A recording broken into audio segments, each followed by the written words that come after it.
कुठलेही गालबोट न लागता हीच खरी त्यांच्या कामाची पोच पावते. शेवटी गुरु कसा असतो हे सर्व अज्ञानी सांगितले.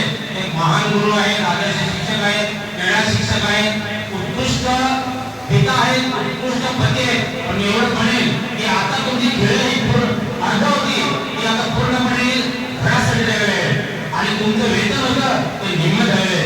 म्हणजे पूर्ण घरी वेतन निम्मे आणि याच्यातच तुम्हाला आता भावायचे. तुमच्या अतिशय सुंदर असं कुटुंब आहे. तुम्हाला 2 असे गोड मुले दिलेले आहेत, तुमचं जावई आलेले आहेत आणि या कुटुंबात तुम्हाला जास्तीत जास्त वेळ द्यायचा आहे. शेवटी गुरुची महती काय असते? गुरु म्हणजे काशी साची तीर्थ दयापाशी. तुका म्हणे ऐशी गुरु चरण द्यायचे, ऐशी गुरु. मी माझे 2 शब्द संपवतो. जय हिंद, जय महाराष्ट्र.